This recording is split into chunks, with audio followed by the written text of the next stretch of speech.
the Zoning Board of Appeals meeting to order. Can I start with a roll call? James Meyer. Aziz Hassan. Norma Drummond. Tara Franco. All right, can I ask everyone to stand for the Pledge of Allegiance? I pledge allegiance to the flag of the United States of America and to the republic for which it stands, one nation, under God, indivisible, with liberty and justice for all. Thank you. All right, we do have one more member has warned us she was going to be a little late this evening, so she will be here.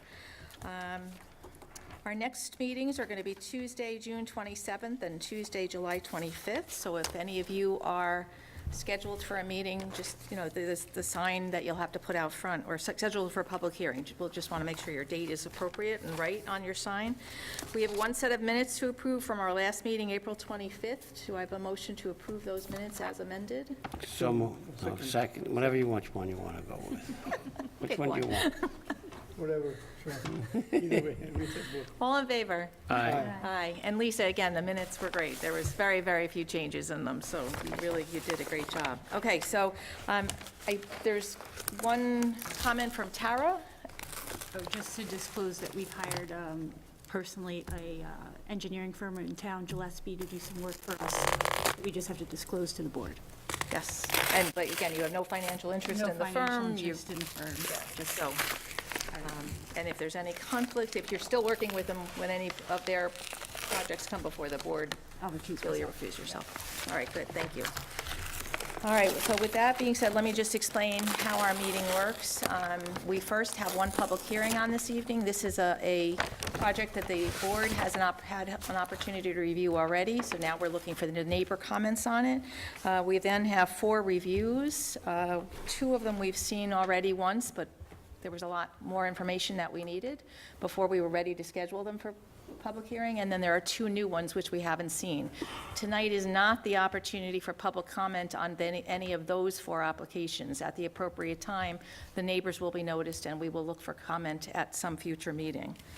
So with that being said, I'm going to start public hearing, item number 1, Appeal 3827, Porteous. Alfred Capelli Jr., representing Porteous & Sons, is requesting a 23-foot sideline variance for proposed dwelling to be located at 604 South Hillside Road, Wappingers Falls, pursuant to the schedule of bulk regulations. Do I have a motion to open the public hearing? So moved. Second. All in favor? Aye. Aye. All right, good evening. I was going to say good morning, oh my gosh. All right, so you came before us last month with, you have, We had 3 options we discussed with the board, which would be... but you have 2 lots that you're going to combine, That's correct, multiple lots, that's correct. okay? 3 lots, actually. 3 lots, okay, sorry. Yes. Yes. And there's an existing house on the center lot, which we feel is too close to the Can property you speak line. into the microphone? Thank you. Certainly.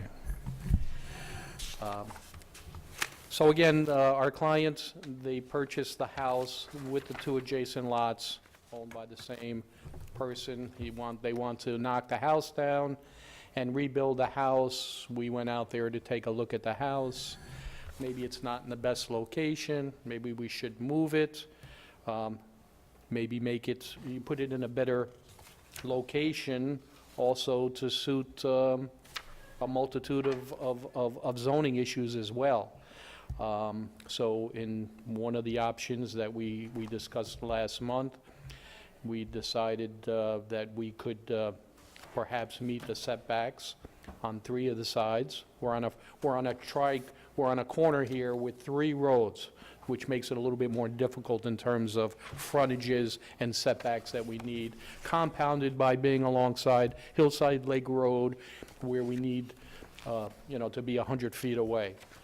But that being said, we're looking for the option where we maintain the proper setbacks in the rear, one side and the front, which abut the side and the front abut smaller roads, and the Hillside Lake Road, 100 foot, we're asking for a little relief there, I believe, because it warrants, a little relief there. Right.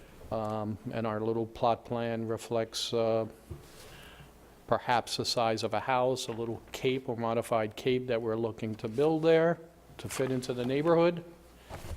And Pretty much that's it. Okay. Comments or questions from board members? No, I'm good. No, again, it's been noted that they gave 3 proposals and we reviewed them, and this seems to be the most appropriate option in the development that exists and the setbacks that are needed, so I don't have any other comments either. Yeah. I'd like to just add that, for the record, that there are 3 small parcels, and so those 3 small parcels are being combined to make make one unit, and I've got 3 on 3 sides of the road, so you've got 3 front Free front yards. front yards, so Correct. it's a awkward situation, but I have no problem. All right, so is there anyone here who wishes to speak for or against the application from Porteous and Sons requesting a 23-foot sideline variance for a proposed dwelling to be located at 604 South Hillside Road? Seeing none, do I have a motion to close the public hearing? So moved. Second. All in favor? Aye. Aye. This is appeal number 3827, applicant is Porteous and Son. Resolution offered by zoning board member Aziz Hassan, whereas the applicant has applied for the above stated variance, which is a request for 23-feet sideline variance for a proposed dwelling pursuant to section of bulk regulation. The location is 604 South Hillside Road, Wappinger Falls. Whereas the board moves to adopt the standard decision in order and finds that the granting of the variance will not produce an undesirable change in the character of the neighborhood or be a detriment to the community, as the proposed new house will be built more than 30 feet away from the existing neighbor, and it will only require a setback variance from Hillside Lake Road. The desired result cannot be achieved by some other means, as this combined lot has road frontage on 3 sides, and a house would require a variance anywhere it was placed. The variance requested is not substantial. The proposed area variance will not have an adverse effect or impact on the physical or environmental condition. Now therefore be it resolved that the Zoning Board of Appeals hereby approves the above stated variance with the following condition. The applicant must file a deed with the Dutchess County Clerk merging the 3 separate lots into one, and also supply the Zoning Board office with the new grid number. Is there a second? Second. Second by Tara. Votes as follows: Jim? Aye. Aziz? Aye. Tara? Aye. We're going to make that Mary. I was going to abstain since I missed the public hearing. Okay. Okay, no problem. And myself, aye. So your motion carries. Very good, Okay, thank you you're very all much. set.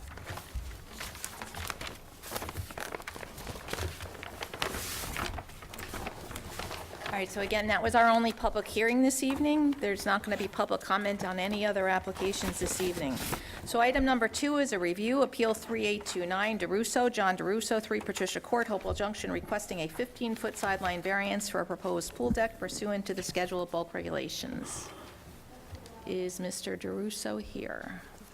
And Pam, we haven't gotten anything from him since our last meeting, when we were looking for him to better define exactly what he was looking for. So, all right, I'm going to ask Pam to send a letter to him that he was a no-show, and expect him either to give us some notice or show up at the next meeting. All right, so item number 3, Appeal 3830, Benedict, Christopher and Maureen Benedict, 67 Fishkill Hook Road, Hopewell Junction, requesting a special permit for an accessory professional office in order to have a yoga studio in their detached barn pursuant to Section 194-90 of the zoning ordinance. Good evening. Good evening. So we met with you last month and had an opportunity to get the first kind of understanding of what you were proposing. We encouraged you to do a little bit more homework.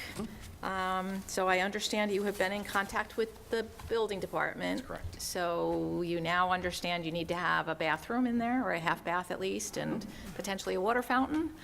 So can you tell us where you're at this point?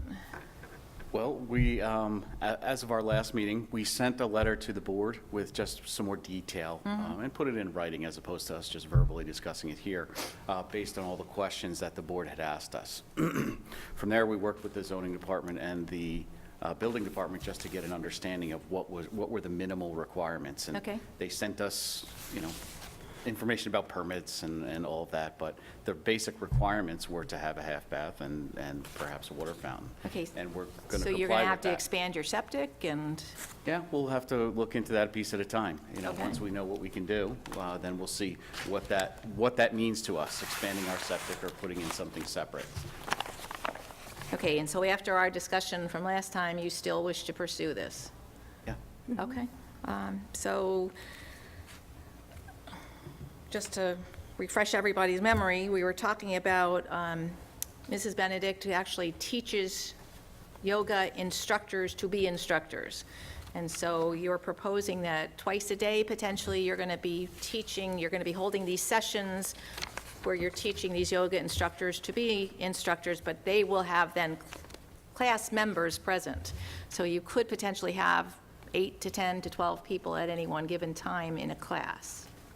Yes. Okay. Yes. Twice a day, one in the morning, one in the evening, and then maybe one class on the weekend. And how long do these classes last? 1 hour or 75 minutes. Okay.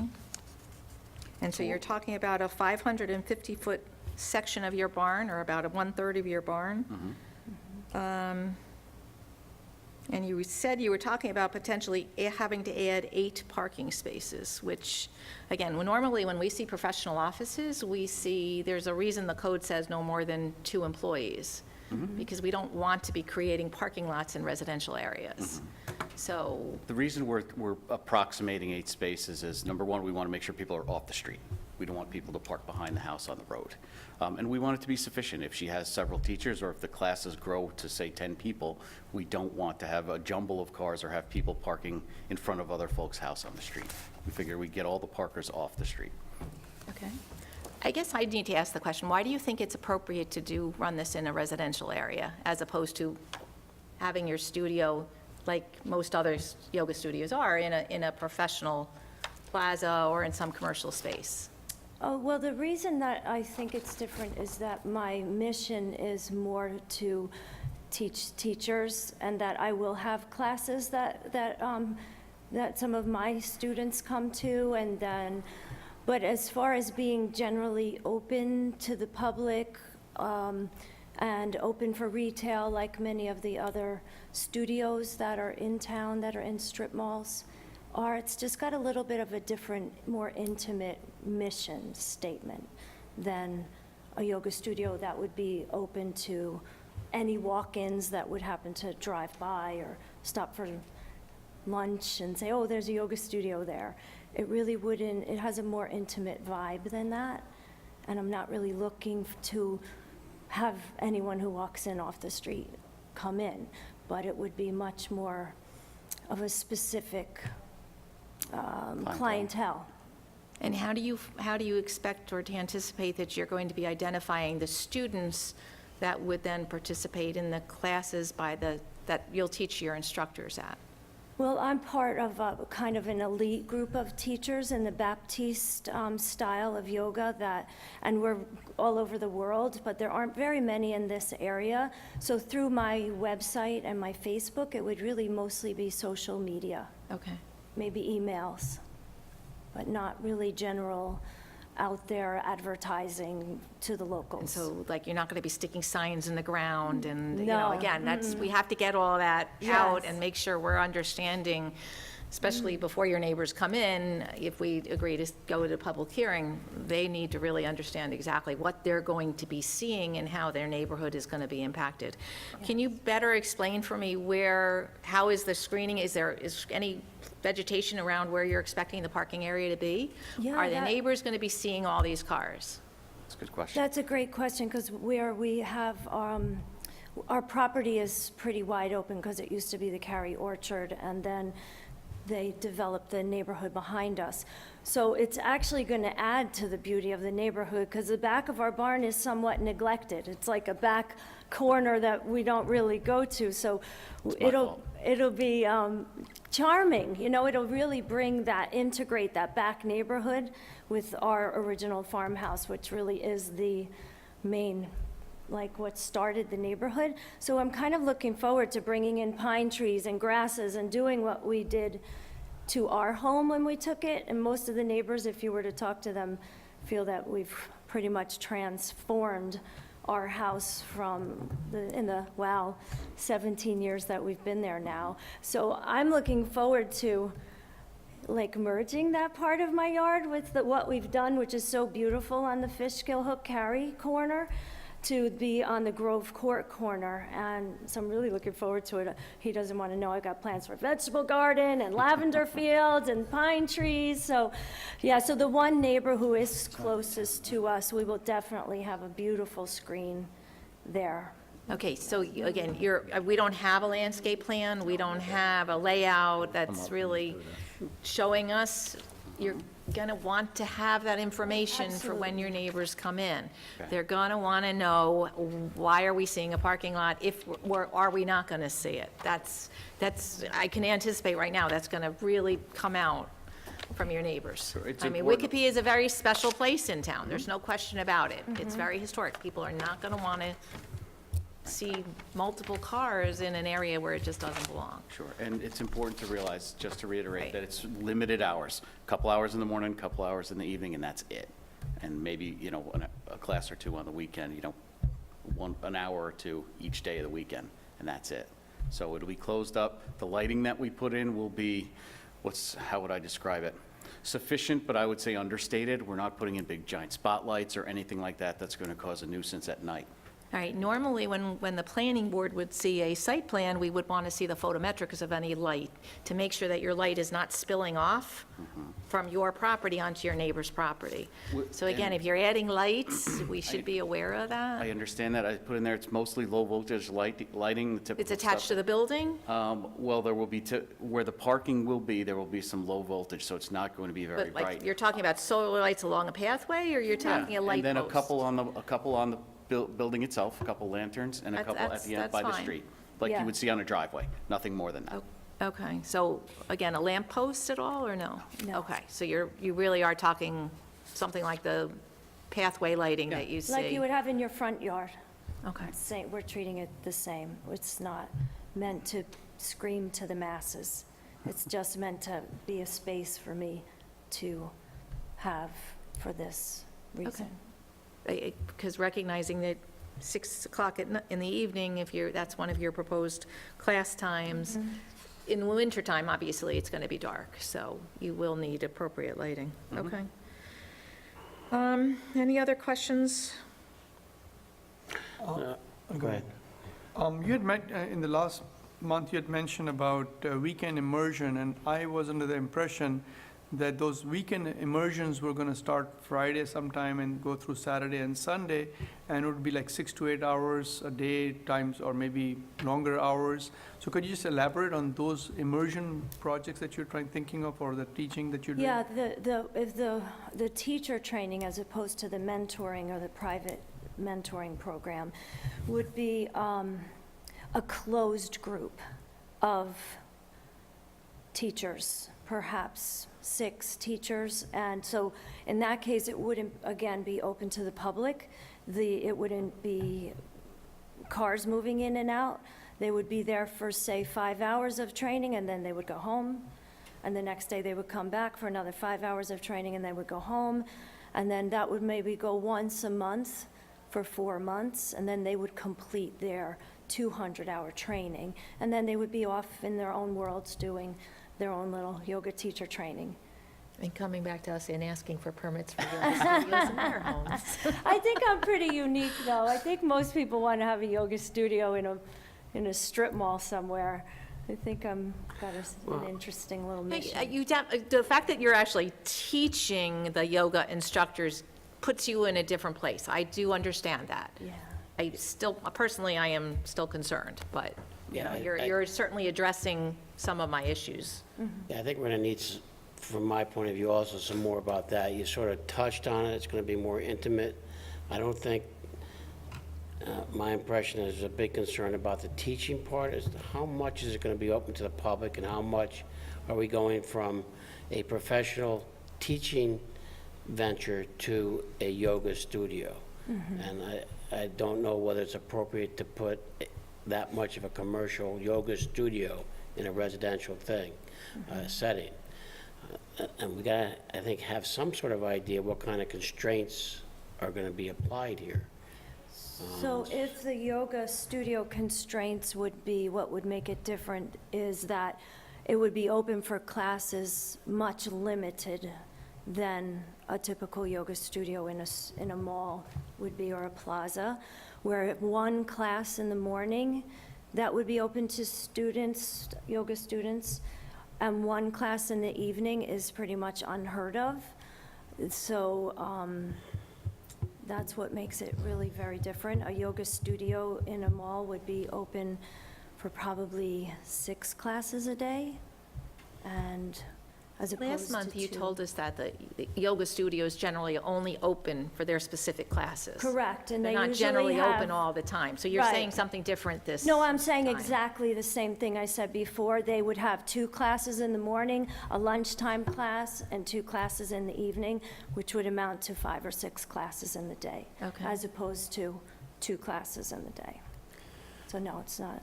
I mean, but this is, the purpose of these classes is just for you to give a yoga class to the public. No, I mean, maybe that's part of the difference.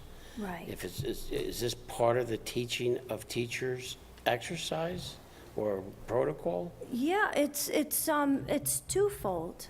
So it's having an intimate yoga studio that is different than something you would find out in a strip mall. And it's also an opportunity for teacher training and mentoring, so it's twofold. But it's a more intimate situation and not meant to be large scale, which is why it's in a charming barn.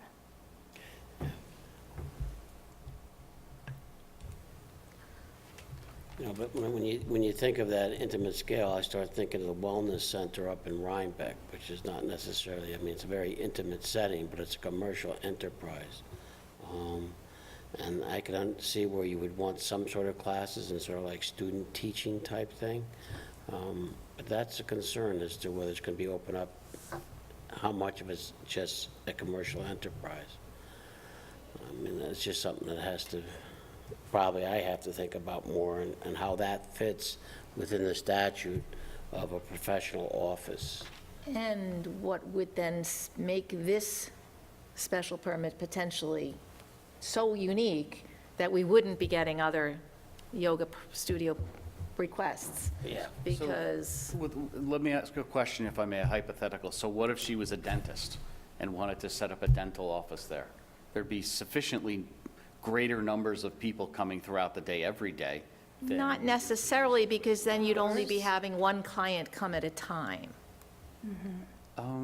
Potentially. I mean, all my right? And dentist you always probably sees might several only at a have time, but- one employee, because you Right. probably have a dental hygienist who serves at the receptionist at the same time, because you really only have one client coming at a time. But again, you'd have people coming throughout the day, as opposed to. Potentially, but you'd get any time when people drive down the street, they're not going to see a parking lot of 8 cars. And also, it's clear, I mean, I think one of the things we're struggling with is, it's easy to say as a teacher that you're teaching, that's a professional enterprise. If it's just having exercise classes, is that different? I mean, somehow, you know, there has to be a distinguishing thing here, that when you, I don't want to say something that may seem demeaning to yoga or anything, but, you know, if it's just an exercise center, which I understand there's the wholeness aspect to yoga as an exercise in addition to the exercise, but I think that's something that the board may have to struggle with, and you may have to allay our concerns about it, this being a professional office and a professional enterprise. Now, the statute's very clear. When you know, when they said teacher, were they thinking yoga teachers, or are they thinking teachers of music or With something all like due that? respect, it doesn't make that distinction. It says teacher, and it doesn't put any qualifications around what that And teacher it's not is. really exercise. I mean, if you do any kind of research in yoga and meditation right now, and how valuable it is to the world that we live in, it's That's why I was very careful. I didn't want to say It's anything not, that made you think I I'm was not demeaning trying you. to be a gym, and I'm not trying to be a yoga studio. I'm trying to be a unique space to offer meditation, yoga, to teach teachers how to serve the world and better the world in an intimate setting. And I happen to have a beautiful space on my property that would be a lovely place to do that. And so that is why I thought I would come to you guys and see if it was. I mean, my point is, and I don't want to get in an argument, but under the definition of teacher teaching anything, then if it covers everything under the idea of originally saying teacher, then were they looking at somebody that's, you know, certified as a teacher that can also teach at a school when they say teacher, or is teacher anything? Anybody that wants to say, this, I'm going to teach people this particular thing. I don't know. I'm not saying yes or no. I'm saying this is something that, as you prepare for your public hearing, that may need to be addressed and explained to everybody. I'm not indicating one way or the other. I'm raising issues for you guys to think about. Thank you. And understand, bottom line is, this use is not allowed right now. So you really are here asking for a special use permit, so we really have to look at that very carefully and how it impacts the neighborhood and each of your neighbors. All right? It's not allowed unless you get this special permit. That's why you're here, and that's why we're asking these questions, because the more we know now, the more, again, you're better prepared to be able to address that when and if your neighbors come in and raise the same issues. Okay? We're trying to play devil's advocate now and just get as much information as we possibly can, you know, and as we each hear more about it, it's gonna, you know, persuade us one way or the other, that's all. But technically, your use is not allowed. You're here asking for that special use permit, okay? So we're not being critical, we really just need to understand what makes this request unique from any other request that might come in. Okay? All right, any other comments or questions from board members? I have a question. Go ahead. What would be the earliest time you would start and the latest time that you would finish? Right now, my plan is to have the earliest start 9 a.m. And again, I pick that because of where it's located. And the latest would be, where did I write that? 7 to probably, did we write it down? Yeah, 8:30 p.m. would be the latest. Is that the class starting at 8:30 or ending at? No, ending. And that would be starting at 9 a.m. and that would be ending at 8:30 p.m. So even the immersion classes on the weekend are not going to Yeah. start earlier than 9 or end later than 8:30? No, I would keep that within that parameter. And what's the maximum number of people per class? I would say 15, like upwards, I think that's what we put in our letter. It's Like- not going to happen overnight. I mean. 12? If you're asking us Like for the kinda- maximum. You know, I don't know. At this point, to I start, wouldn't it's going to be. allow You're telling me more. 15 people and 8 parking spaces. How does It's that not, the work? math doesn't work. So 8 then. I Well, you have don't to- know, I would limit it to the space. So It's a if small client number space. 9 comes in the door, because you're talking 8 students plus the teacher plus you, so if student 9 comes in, you're going to turn them away? Or will you know ahead of time who's coming, or who's asked to come? Well, we talked about that last time, too. I'm going to have a online sign-up, so I'll know who's allowed, and then I could have have them pre-register for the class, so that I know exactly how many people are going to be there. Okay.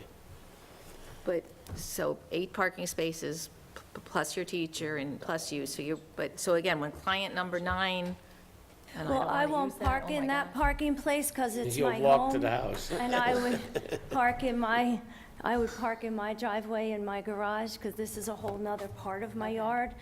So, like, I'm not really a factor there. Technically, I could have my teacher park on my side of the driveway, if I wanted to, but, So you're really saying, though, you wouldn't turn any additional clients away? I mean, may have to make it clear on the sign-up sheet, if they're not pre-registered and approved, then they can't just show up. We can manage the No numbers like that. walk-ins, yeah. Yeah. Especially with the online enrollment, online signups. We Yeah. can manage it.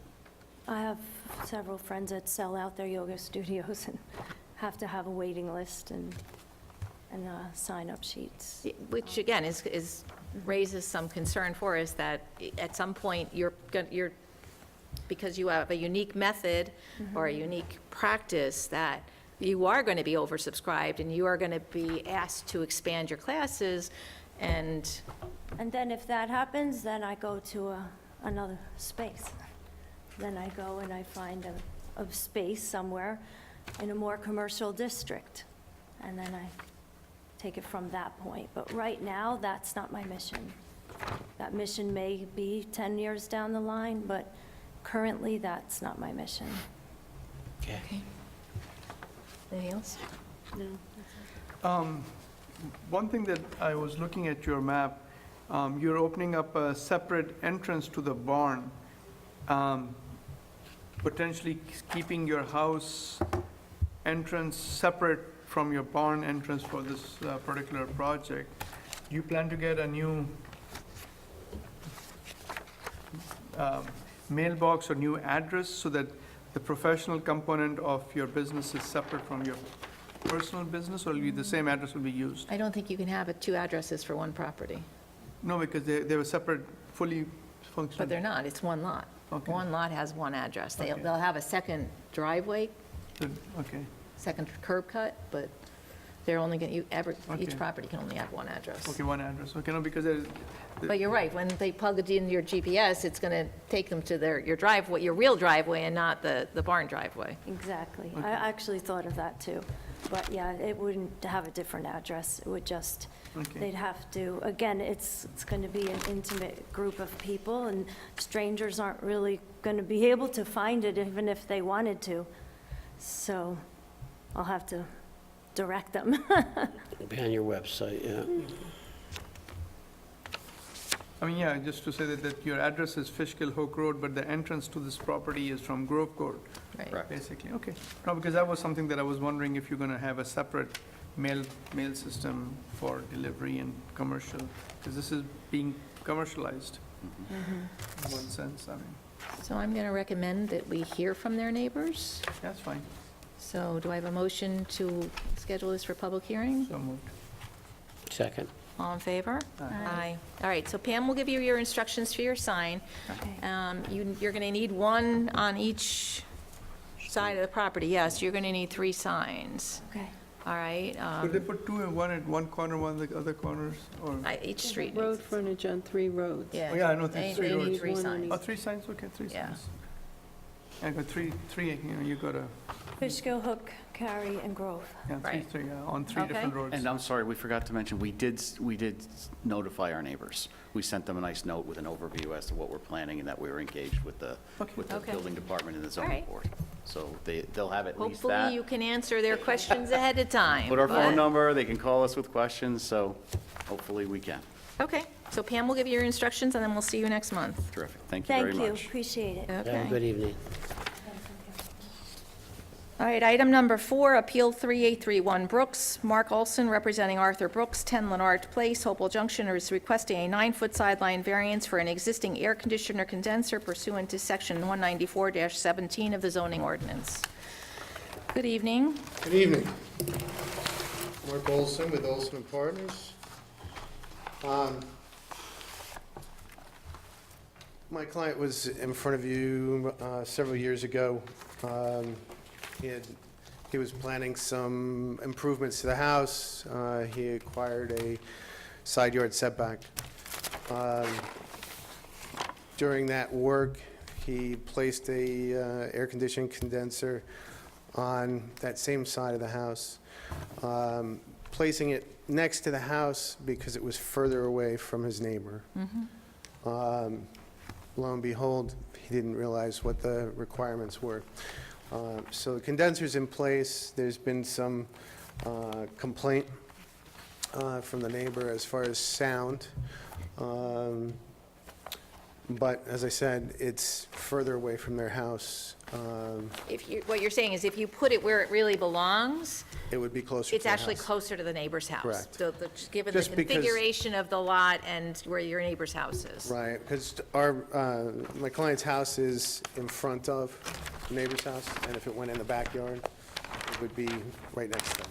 Right. So what we are proposing is to try and cut the decibel, noise decibel, down by building a baffle around the condenser unit to see if we can't What do you mean reduce. by baffle? Sorry. Sort of like a louvered fence? Not louvered, it would have lattice on, it would be decorative lattice on the outside that Okay. you would see. And then on the inside, we would apply a styrofoam to try and Oh, okay, reduce so the... you're actually adding some soundproofing to it? Yes, that's correct. But it would have to be How open tall? to the top. It would be just above the height of the condenser itself. I think I'm showing 3 feet. Yeah. Showing 3 feet to the top of the Not lattice. considered a fence, right? No, it would be part of Just making sure. Maximum, 4 feet maximum, basically. Yeah, no, it would be 3 feet. It's, the condenser, I think, is 30 inches, so we just want to be a little bit higher than that. And again, it would have to be open to the top Right, for cooling of the condenser. air circulation. What do you have, what's then outside of it? Do you have any plant vegetation, any trees, anything, shrubs along there? There are On not. that side that would screen this baffle then, or no? No, there's nothing there now. Is there a possibility of planting anything there? I don't. I'm haven't sure been I to the can make property, the so I don't suggestion. know. All right, just, again, something that just could potentially, because the leaves also can absorb some of the noise. Not sufficiently that it's going to probably satisfy your neighbor, but it would serve two purposes, screening and, Visual screening. right, I could certainly talk to my client about that. okay. Comments or questions from board members? Have you spoken to the neighbor about this? Have you proposed this? There's been conversation with one of the neighbors. I don't know what Okay, the the conversation has specifics? All been right. in specific. I also know that one of the two has been in the town offices complaining about it. Okay. So, All right, I've just, to the extent that, again, you can address any questions that the neighbor has ahead of Certainly. time would be helpful. But, if they're on board with what you're proposing, it certainly makes it easier, but that it would make it said- easier. I'm not sure if, our intent is to help mitigate their concerns with the noise and to help reduce the complaints here. Right, The condenser, is it up on a deck? No. It's on a Probably pad. on a It's just concrete- a standard pad. Okay, just a pad. So this baffling would be just around the 3 sides, and the 4th side would be just the house? Correct. Okay. Would it be completely enclosed, or would it be open from the side for somebody to come in, or the noise to go out? There's enough room that you can get in there to maintain, Okay. but it's not open Okay. So like 6 to 12 inches maybe? or something? between the house and the baffle, correct? 3 feet, you jump over it. Yeah, that's true. we okay for public hearing? Motion to advertise. Second? All in favor? Aye. All right, Pam, we'll give you your instructions for your sign, and then we'll see you next month.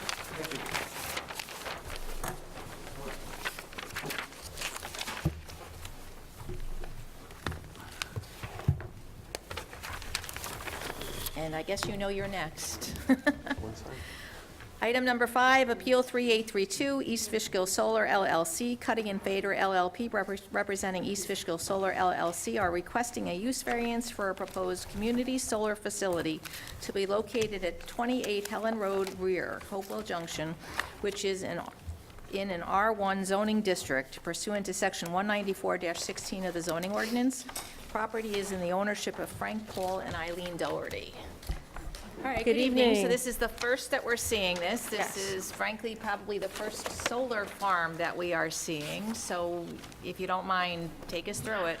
Yes, exactly. Educate us. Thank you, Madam Chair and members of the Zoning Board of Appeals. My name is Lucia Chiocchio with Cuddy and Fader, and we represent East Fishkill Solar. I'm joined tonight by my clients, Jamie Fordyce and Wendy DeWolf. I'm also joined by my colleague at Cuddy and Fader, Allison Sloto. So we're here tonight, as they set up. I'm going to turn it over in a minute to them to let them walk you through the project and talk a little bit about what a community solar facility is. They're actually, they were enabled in, Here's a clip. it's okay, it's fine. I Just be don't know if careful, the there's a- microphone is right at your back, okay? Yeah, so, Our clerk's going to see if she can find bigger clips, because Oh, that great. is generally what we do, is we have folks clip it to Yeah. the board. Well, Yeah. at least the planning board usually does. So go ahead, if you don't mind, keep going through. it. Sure, sure. So the size of the facility is a 2-megawatt facility. Community solar facilities or community distributed generation facilities were enabled by the Public Service Commission in 2015. They actually didn't really get off the ground until last year. And in short, these facilities allow folks that can't or won't or don't want to install solar panels at their homes or businesses to achieve the benefits of solar energy or clean energy. So community solar facilities, like the one proposed, generates electricity through the solar energy. They tie back into the existing utility, so here it would be Central Hudson, and any customer of Central Hudson in the area can say, I'd like to have my energy or my electricity generated from this solar facility. So with that, I think I'll turn it over. Are you guys ready? Yeah, All right. And they can talk a little bit about their company, the facility, Watch the what we're microphone, doing. There's a mic right there if you want to. just because if it moves, it'll make noise in the microphone. Thank you. Why don't you tuck it under the other piece of paper? That might help it. Yeah, hold on, give me 1 second. There you go.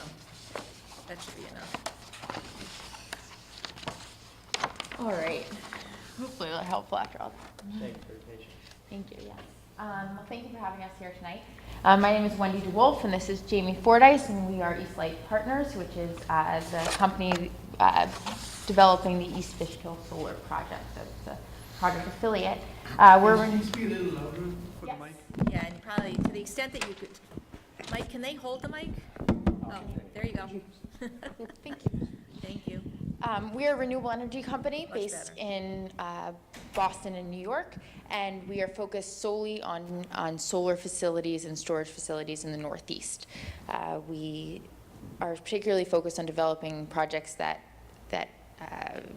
bring value to the community, and both to the community and the environment. So we became focused on New York as part of the implementation of the New York REV program, which is trying to get New York State to be 50% renewable by 2030. The PSC and the Public Service Commission and NYSERDA have instituted new regulatory programs for solar facilities, one which Lucia mentioned, which is this idea of community solar facilities in New York State. And so these programs are, so the building solar, this might be the first solar project you guys are seeing, but solar is really becoming a new frontier. New York State is becoming a new frontier for solar because it's this NYSERDA and the PSC have well defined the size, who can buy the electricity, where you can build these projects, and how it, what's the cost of that electricity, and so really understanding how these fit within the greater electricity system. So we identified this site on 28 Helen Road rear in Hopewell Junction. For several reasons, we identified it as a particularly good site for solar. One, it's been underutilized land for, I think, decades at this point. It's been owned by the Dohertys, and they haven't done anything with it over the years. Two, related to that, it doesn't have a direct access road. So it's an access road. It doesn't have, street access. It's access. landlocked. It's landlocked. It's through an access road through basically an easement from Power Drive here to the substation. So there across is a the facility. recorded cross-access easement there? There is an easement. Okay. It's a very old easement, but it's an existing Doesn't easement. matter, as long as it's there. And then the third reason is you can see it's right big to this, next to this huge substation, so something that's, we wouldn't be affecting the tenor of the neighborhood, right, because it's the same type of facility. Actually, it's much less visible and large and as that. And then the fourth reason related to the electrical infrastructure around it is that it's very easy to, there's the available electrical infrastructure to interconnect into the grid, because ultimately this is delivering power to the grid. And fourth is large enough so that, as you see, there's plenty of room for us to build the project with having the applicable step, because we're not going to be crunching the project onto this site. There's going to be room for setbacks and screening and be able to sit back from anyone who can actually see the project. So that's what we identified this site. The entire site's 25 acres. Okay.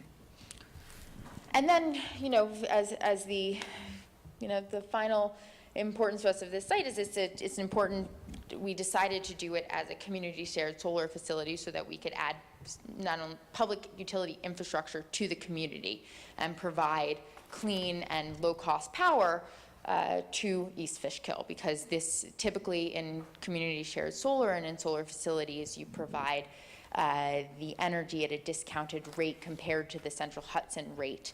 And it all goes through their, your normal electricity bill, and it's through Central Hudson, but it's a way So of providing. Central Hudson is the distributor. Central Hudson's a distributor, and we're. Do you actually find the clients that would use it? Yes, we You would, do. we would Okay. find the clients, and so we would be going to, and it's going out to residents of East Fishkill, and actually can be anywhere in Central Hudson, but we'd like to focus, as we're bringing this project to the East Fishkill community, we'd like to hopefully provide the benefits directly to the people of East Fishkill. And residential and commercial, or just residential? So it's actually residential.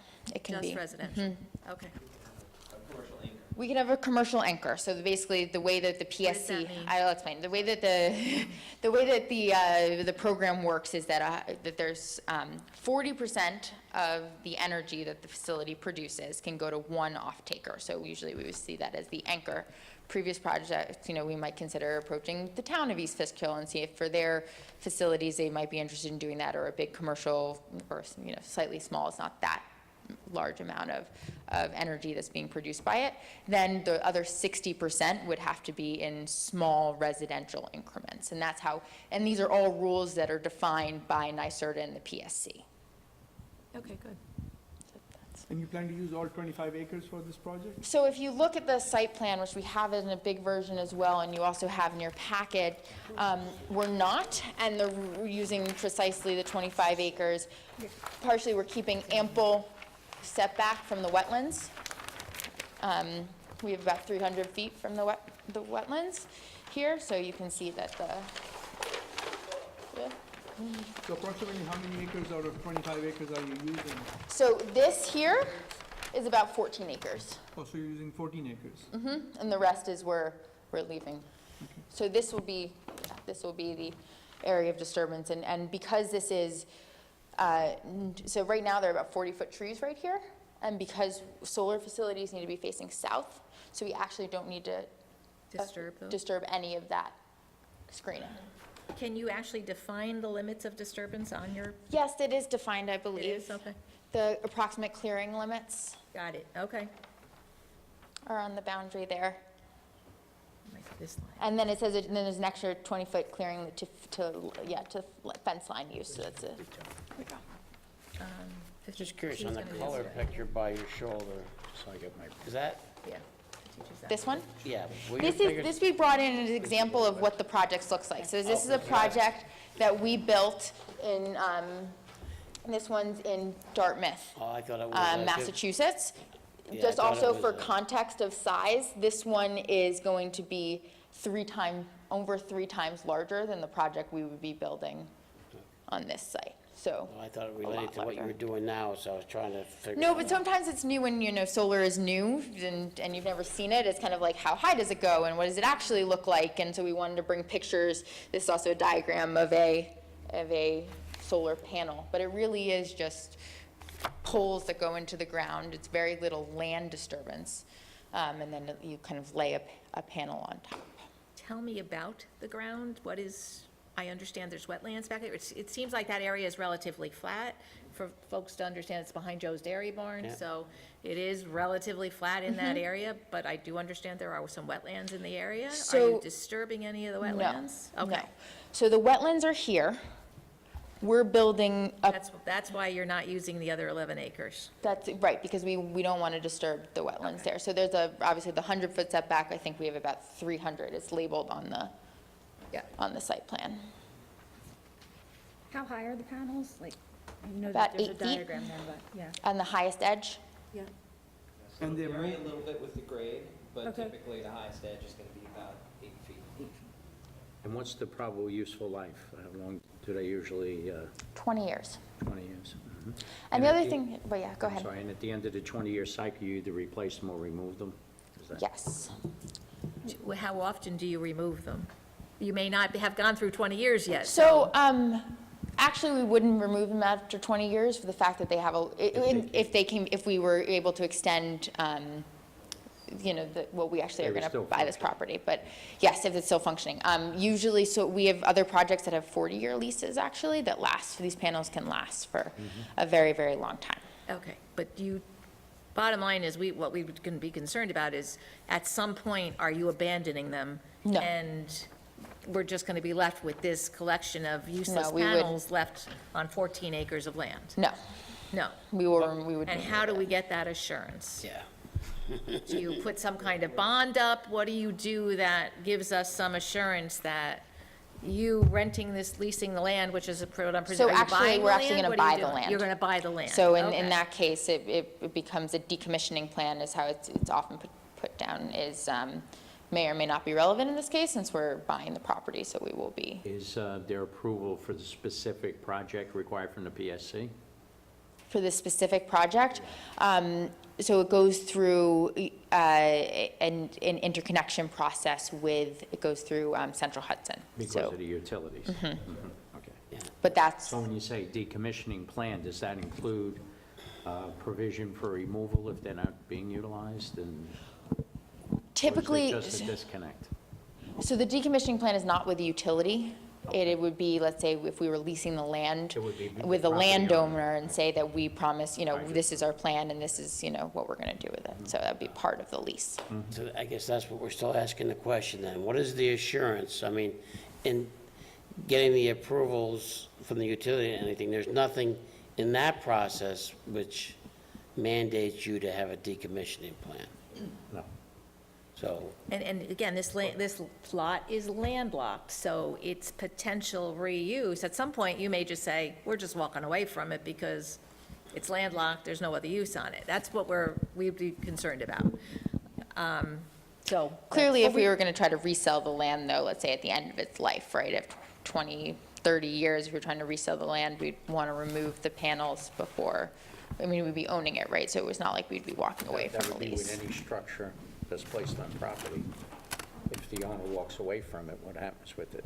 That's why you have property maintenance laws, things like that, to ensure that, but in this, so. But taking over a house, if the town foreclosing on a house for unpaid taxes is very different than taking over a Well, solar facility Yeah, that's toxic past waste its sites useful that life. are Well, collected. okay, all Well, right. we could certainly talk about an appropriate condition of Right. approval. Yeah, there would have to, I with think, be respect, something to right, give a something that you feel comfortable with. Yeah, that they- understanding, again, you're the first one through, so. Yeah, no, it's- absolutely. it- It's yeah, a and- very good question, and it's a very legitimate concern. We may ultimately want to make a recommendation that the town board Oh, I agree. have to give some consideration There to has been this s- because the Right, potential of There putting has been some this, discussion, right, but it just hasn't progressed as quickly as as this society. application.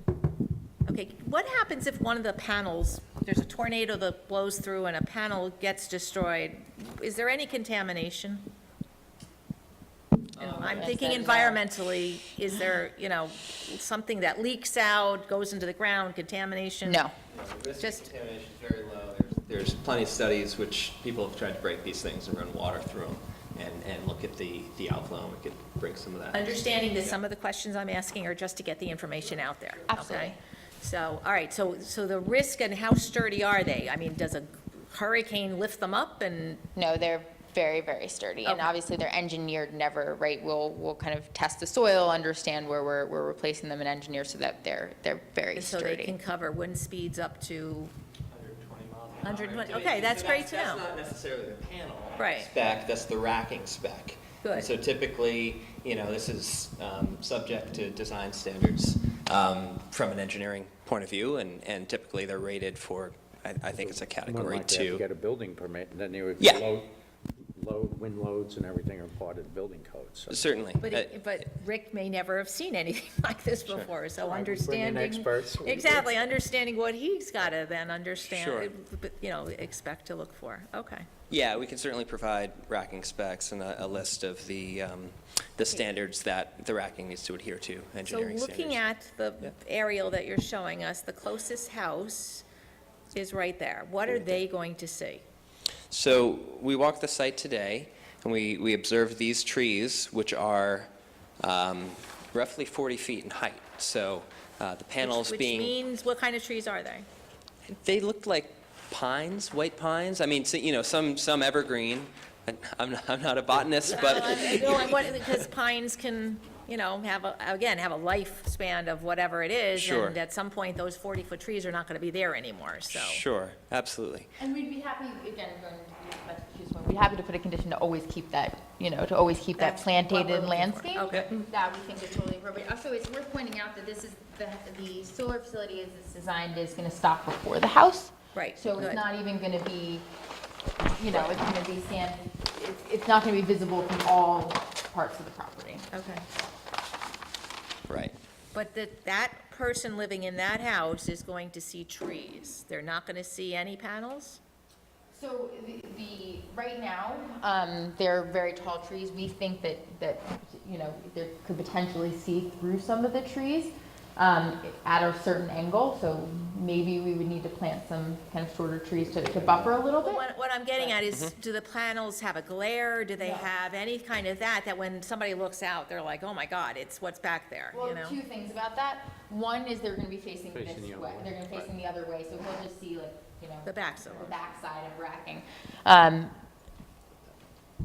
does the wetland area in the back continue off your property for significant? Off this Do you know side. how big that wetlands is? I think it doesn't, well, I know in your property it's several acres, but does it go off your property into an adjoining? yeah, it goes. Oh, so it's you. Thank you.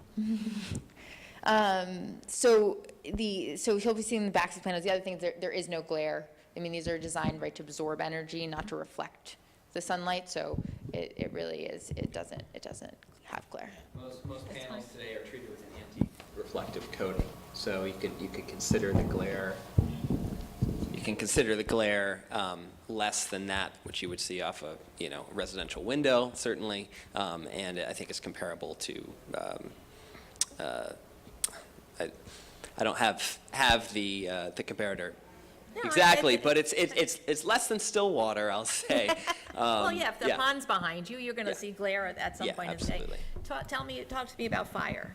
What's the potential, you've got electricity here, what's the potential of lightning striking it and a fire? Does it spread? How does a fire truck get in there to, again, I'm talking about potential, because could it light up the surrounding area because you've got electricity running through there? Right.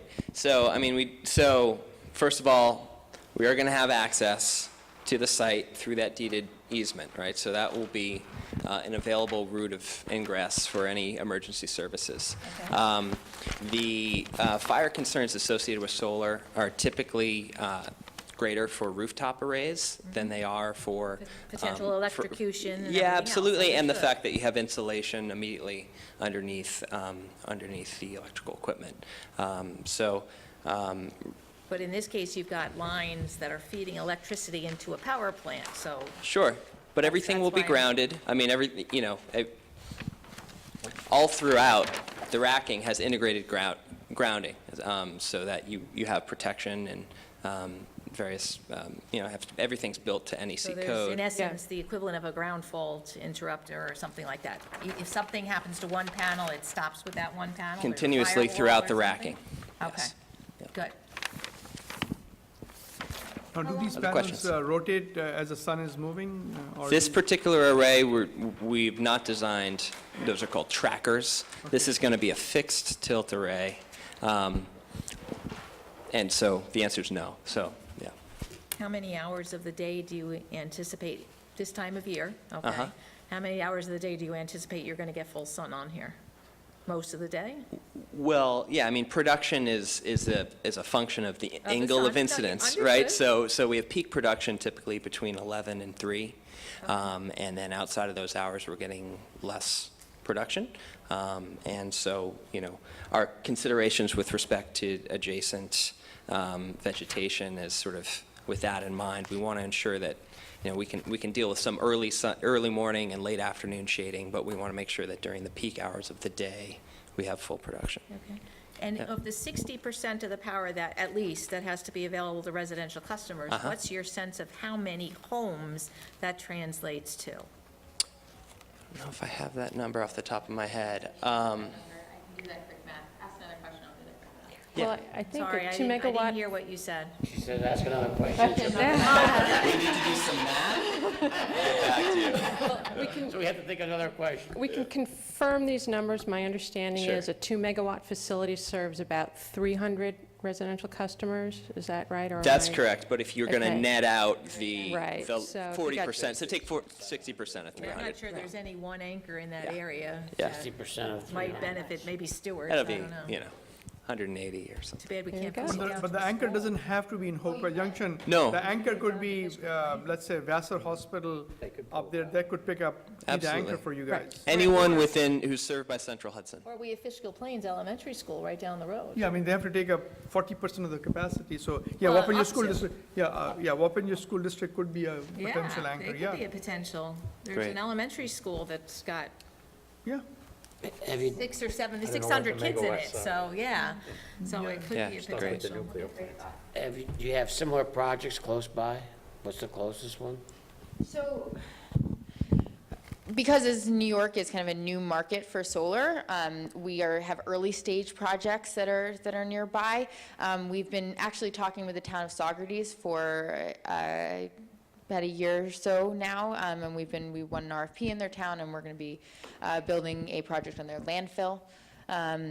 We also actually were today up in Woodstock because right town next door, and he's interested in what Saugerties got too. So we're looking at projects there.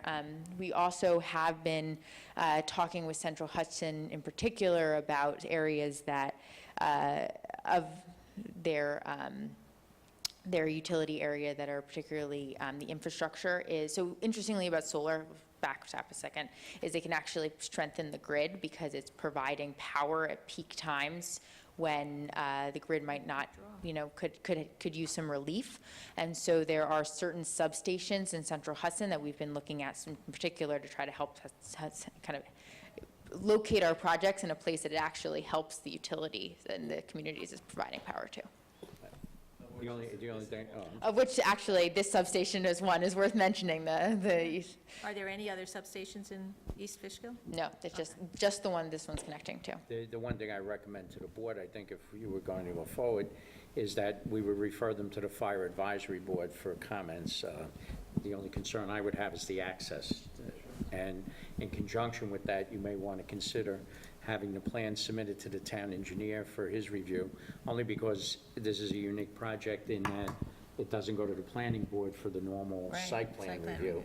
So if you do entertain a use variance, I think some of the conditions would be more akin to planning board type When we say, issues. Not saying there are many, but at least the access, the fire, Right. and whatever the town engineer might point out. when we say town engineer, do we mean Morris, or do we mean? Well, I think you would refer to the town engineer Okay. and let him decide. Okay. Okay. I'm going to ask a question. So you've gone to other boards. What are they asking that we haven't asked yet? Yeah, you just. Because again, we don't know I just what went we through don't one. know. Yeah, so- I mean, so typically, you know, when you have neighbors, Right. the concerns are coming from the neighbors, and primarily their aesthetic concerns, visibility, visual line of sight to the panels. Right. Occasionally, you'll get a glare question, like you just expressed. So this is a great site in that we have an entire, edge of the property by a heavy industrial use. Right. To the south, there are no neighbors. You've got I guess that's the wetlands, south. right. And it's really some limited, exposure here, which it's an ideal situation that they're on the north side of the property because none of the panels will be oriented towards them, and we don't need to clear this vegetation in order to get that access to the peak production sun that we need. So that seems to be the principal concern. The other one we often get is how many times people need to access the facility, right, for operations and maintenance.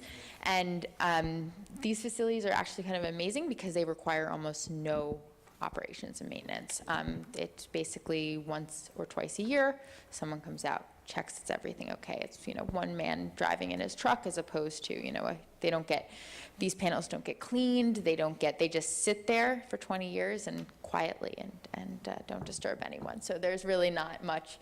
And there's no noise generation, No, right? there's no noise generation. Mowing of the property regularly or anything like that? What'd you say? Mowing?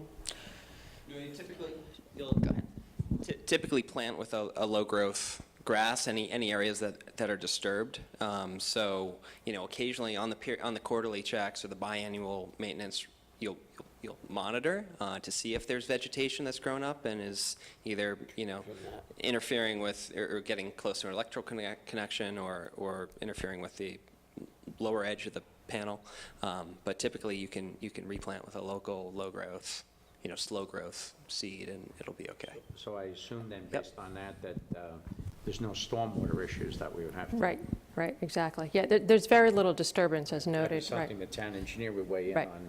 Right. How long does it take to install the site, and what kind of machinery is involved?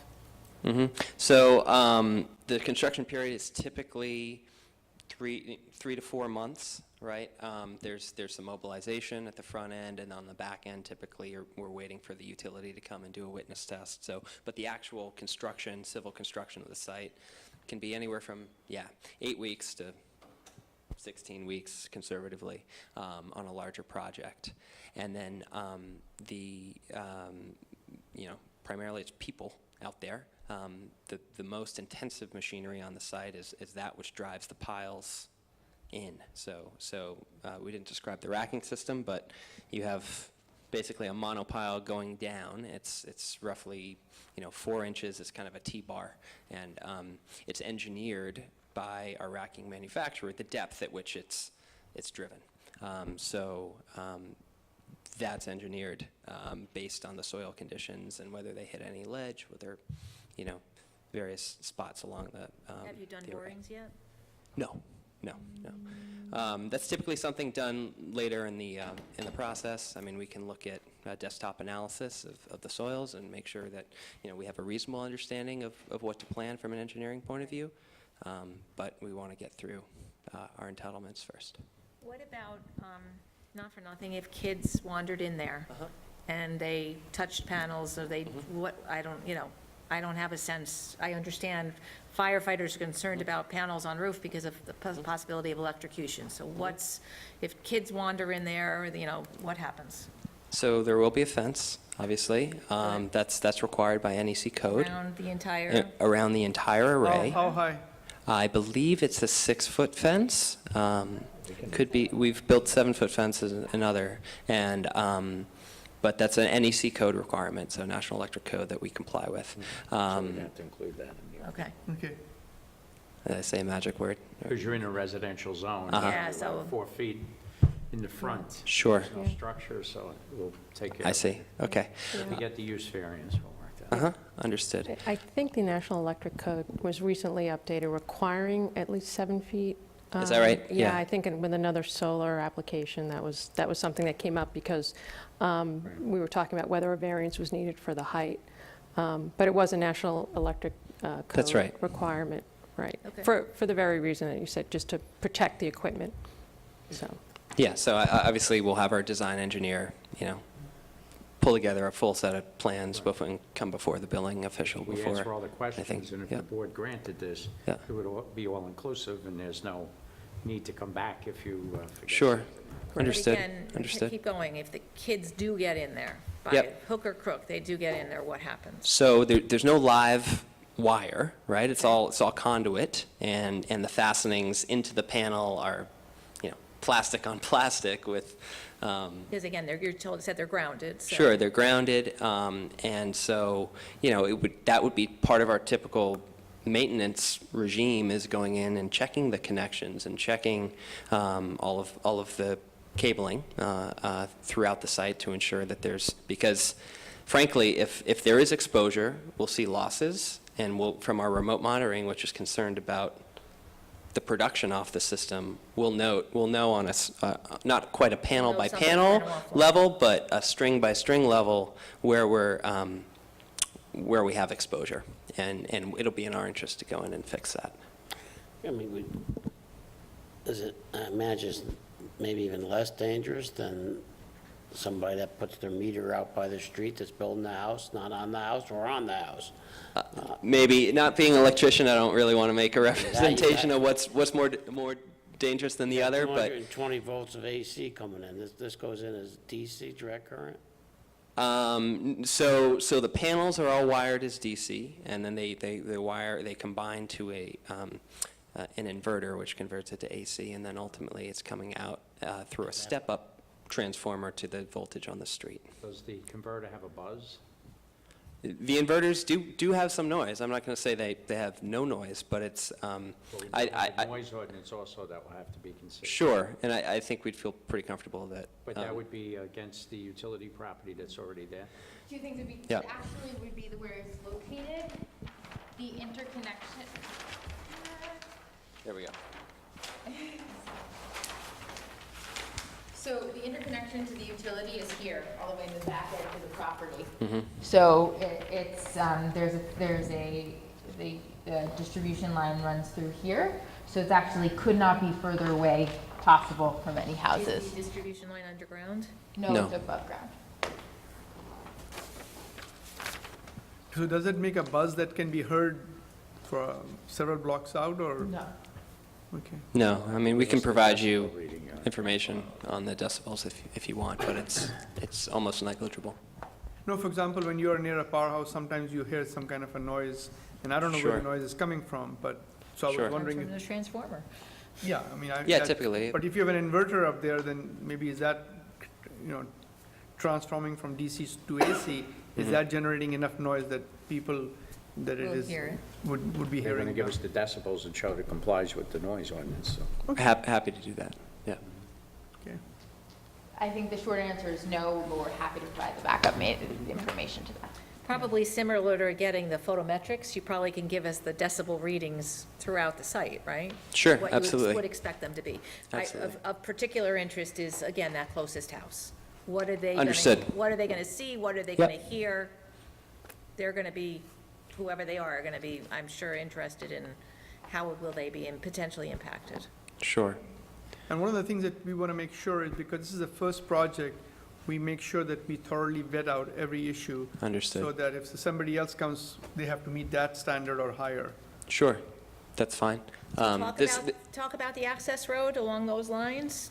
We said that there's an access road that's gonna have a fence, so is it asphalt? What is the road? How do people get in The access road there? won't have a fences now. The access road will not have a fence? You're not gonna fence in the entrance? No. Well, the entrance to, sorry.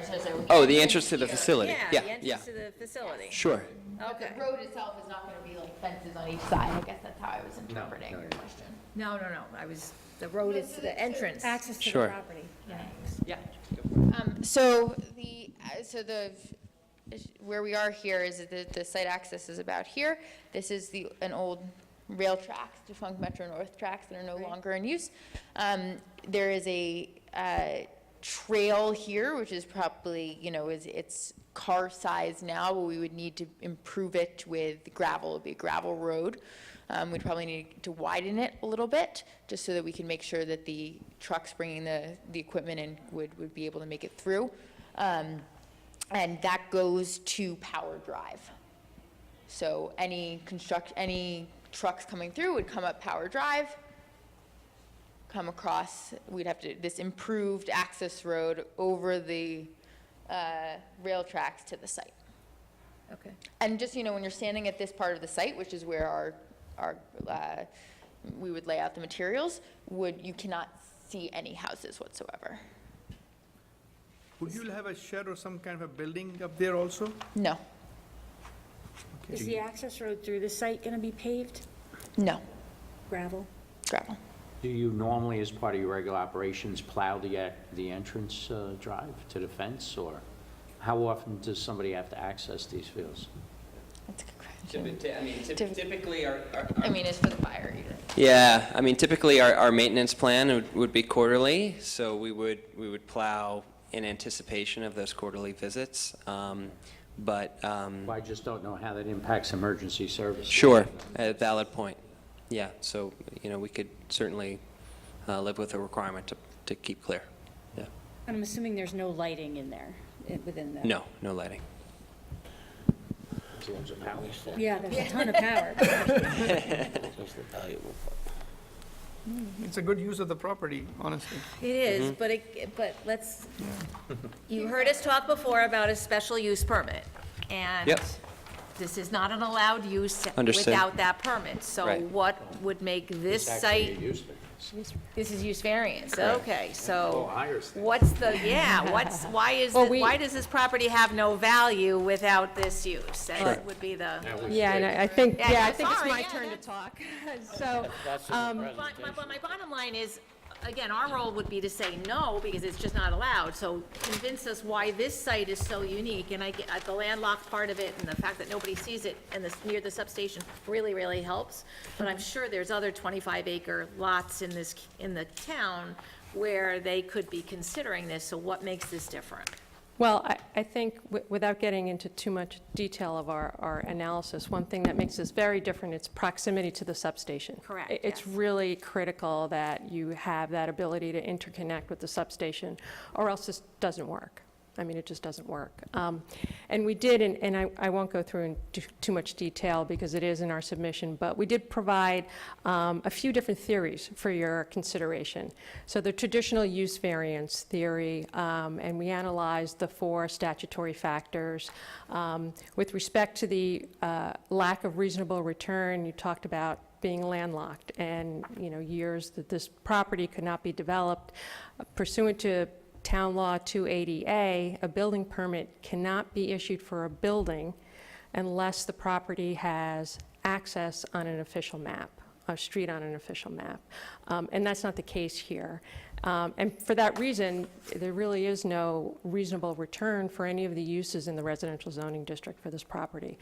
We also provided a report from Al DeCray, an appraiser with 30-plus years' experience, where he analyzed all of the uses, the permitted uses and the special permit uses, with the same type of conclusion. There's no opportunity here to develop it for a single-family home because there is no access. There's no adequate access for a building or a home.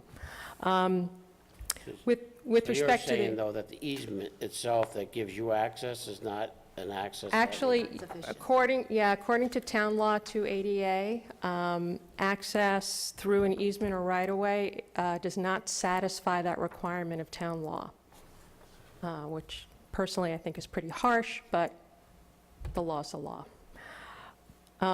With respect to the hardship being unique, we just talked about why this piece of property is so unique. The fact that it's not developed, it's landlocked, it's near the substation, and it's very unique with respect to other 25-acre parcels. With respect to whether it alters the essential character of the neighborhood, we respectfully submit that it doesn't, given that the neighborhood's already characterized by the Central Hudson substation, and that the facility is a very passive use of the property. We just talked about all the great things about it being that it's, there's no movement There's no vibrations, there's no emissions, it doesn't require water or wastewater hookup. It's a very innocuous Parking use. lot. I'm sorry, there's not a parking lot, right? With respect to visibility, there's an opportunity to add plantings to make sure that it's screened from the closest home. And with respect to being, self-created, as we said earlier, right? Lot's already landlocked. Yeah, exactly. And these are fairly new types of facilities, and quite frankly, a lot of municipalities don't address solar facilities. They just haven't had a chance to catch up with what's going on, and New York is, they're moving forward pretty quickly. So we did also provide an alternative analysis for the use variance under the public utility standard. It's a public necessity standard, which is a less restrictive standard. And we made the argument that this community solar facility is a public utility. Number one, it's really an essential service these days. As noted earlier, the governor mandated that 50% of electricity in New York State be generated from renewable sources by the year 2030. It's really not that far off. So this is really something that adds to that mandate or fulfills that mandate. I'm sure everybody here realizes that electricity demands are going to go up. Everyone's using more devices, you plug in more things, so you really need to be able to produce electricity. One other aspect of this facility that makes it a public utility pursuant to the case law out there is that it's highly regulated. It's regulated by the PSC and NYSERDA. It's regulated by the National Electric Code. So it's a highly regulated type of facility. There are also logistical problems, as we just talked about. You need to be near a substation. You can't just take any 25-acre undeveloped parcel in the area and be able to install this type of facility. And the availability of the service. It's available to any customer in Central Hudson, and we talked earlier about how any customer can take advantage of this, and the ability to have an anchor customer take advantage of this. So all those characteristics really, this is a public utility for all intents and purposes, and you need the public utility to operate it. That's how this program works. So with that, we submit that under the public necessity standard, we have to show that our facility is needed, and we also have to show that it will not have a significant adverse impact, which I think we just discussed earlier, and can certainly provide, the other bits of information that you had asked for with respect to how the facility operates. And then one other consideration for this board is a special permit as a public utility substation. So the zoning code allows public utility substations in residential districts subject to a special permit issued by the Zoning Board of Appeals. And we went through in our submission the standards for a special permit. There aren't specific standards for a public utility substation, but we felt that we can comply with all of the criteria for a special permit for a lot of the things that I just talked about. So we've given you a few things to think about. Well, one of those things is something that was mentioned in passing was Central Hudson's need during peak power. And I don't see that, maybe I missed it in reading through it quickly. Is that discussed at all in your presentation? I'm sorry, Central Hudson's need? For this particular substation to have a good energy source near there. Is that what I understood? That's true. That's something which is, we did not include in the application, but it's certainly something we could evidence. Develop that Yep. and give us information on that. Yep. I think that may be helpful. But technically speaking, Central Hudson is just a conveyor of the power. That's correct. And the demand is really in the community, in the state, the users and consumers. But I don't know, and Yeah. I'm just raising, I think, it's something she said, that when they've been dealing with Central Hudson, they've been looking for substations that need power located nearby, and this is why they are here, one reason why they are here. So I think that may be important information. I think the better course of argument might be the use variance. The others are I think, more troublesome to try to gerrymander a definition to fit the project. Well, maybe, but I think it's still, But I mean, it's up to be up to the board, but I think all of the attributes of this particular property really lends itself to a clear use variance. I mean, Yeah. if you accept the analysis that's put forth. yeah, Whereas I think if you take the slippery slope of the special permit, extending it, it may have impacts to the community beyond this site. Elsewhere, yeah. Which I think we have to consider also. We'd be happy with an approval under either Of theory. course. Motion to Yeah, advertise? no, hold on. Your wetlands, when were they flagged? long ago We've were just, they we've flagged? gone off state maps to date, and so Okay, we have so- not done a wetlands This will flagging. require DC permit, I guess, is it? Are you within the buffer or not? No, we're No, not no, within a we're buffer. staying out of the buffer, We're but staying out of buffer. I'm curious as to when that No, no, buffer I was know, but defined, I so. misunderstood. I thought they were. How- Because we, again, from the planning perspective, the flagging should be no more than 5 years old. Sure. So, unless they have even a different standard now, but, you know. No, certainly, it's our intent to do a full topo survey and a wetlands delineation. We just weren't at that stage before we knew our permitting path. To our process just a bit? Yeah. Yeah. Is it your position that you're going to develop your plans a little bit more for the submission before the board would proceed? I mean, and then if the board sends it to the fire advisory board and the town engineer, that's going to be information needed to be provided to those two groups and a little time.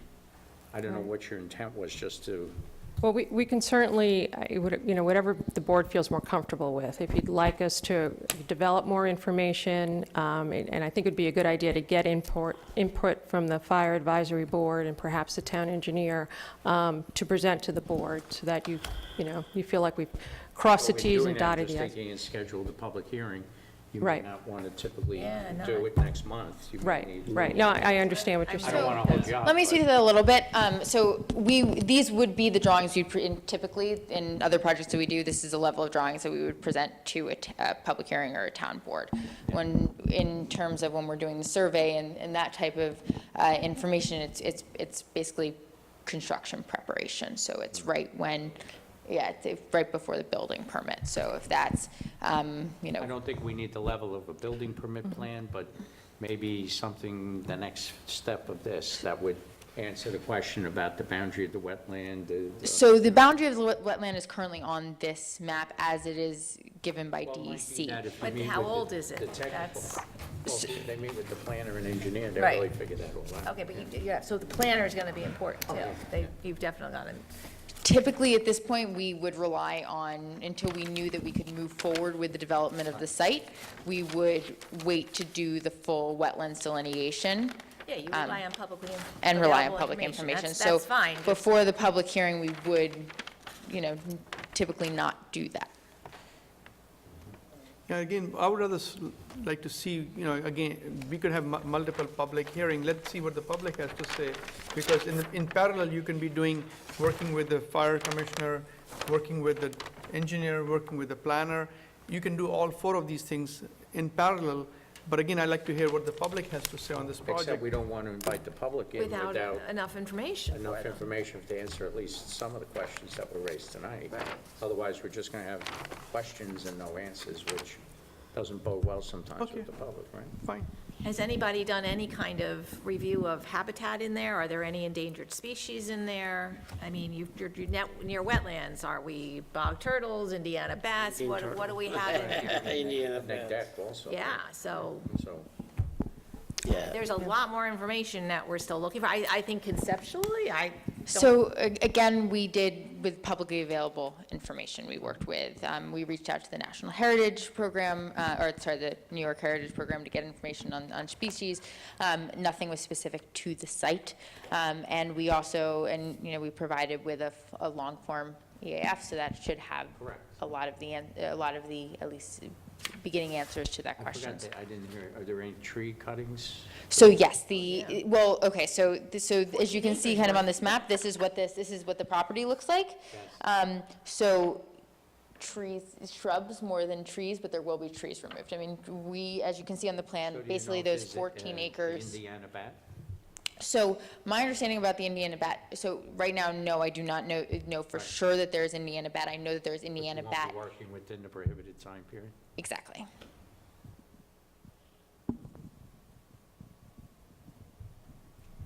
Okay, I guess the thing is you'll have to come back for a review next month and, Or when they're ready. or whenever you're ready, I guess. Yeah, well, I think at this point, we would seek the Fire Advisory Committee, Building They Inspector. meet monthly, Pam can set you up on that, right? Yeah, and we have been in touch with the planner, with Ms. Robbins, about the project, so we can have further discussions, and then Town perhaps engineer, we'll have, yeah. we'll have a little bit more detail for you, and hopefully some answers from the, Just to clarify, what, I understand from what you need from town fire, but from the town engineer, what are the specific questions you're looking to have an answer from, or just kind of his review? Access. I think with the town engineer and planner will just, they'll kind of do what would normally be done Right. if it was subject to site plan review. Right. And just go through a checklist to see. Understood. That the access road is, however you're going to improve it, is going to be sufficient for emergency access. So it's almost some and then- pre-site plan review, so we Exactly, can come back exactly. here and then have And that. it may just be that if you agree that, we're going to make the road 12 feet wide, but that might be fine at this juncture. Great. Then the detailed plans wouldn't be until you were ready to pull a building permit or something like that. Right. And then the fencing and things like. So there wouldn't be a site plan review after the use There variance? isn't, Okay. because our ordinance doesn't provide for this, and if this board gives you the use variance, I think it would be my hope that they'll include all the conditions that are needed, so that you'll have a great project and the community will be protected on it. Right. Like, the expectation is what you're presenting to us, that at the end of the day, we want to be sure that that's what's built. Great. So that you can go from here to the building permit phase with homeowners. All right, so now, process-wise, to get back on the agenda, Pam, you're going to need to know by, The first Monday of June, so for June. you're talking just shy of 2 weeks. Can they just kick it over, and then if they're not ready? Sure. Why don't you just carry it over on the agenda? If they're not ready to come in that month, they'll ask. Okay, to all put it right, on. we can leave it active on the agenda. We'll presume that you are coming unless you inform Pam otherwise. that sounds great. Okay, so that will actually keep it more alive then. Yeah, that'll keep things Gives moving you, it ahead. gives you motivation to Yes, deadlines are good. do We what like you got to deadlines. do to get back here with some real information for us. I think they should make All right, good. Any other questions? No? Not? Thank you. Motion to adjourn. Thank you for, certainly giving us a first look at this, and, we'll see you again when you got some more information. Thank you for your All time right. this evening. Thank you. Thank Okay, you. I have 2 other issues that I need to we need to review. Number one, we did have a request, the board's going to remember that we had an application just a couple months ago from the McKennas at 39 Miller Road that had a shed in their backyard, that had a fence with a neighbor, that was a 6-foot fence behind. And we said that they could our decision allowed them to keep their shed as long as they did put some screening up.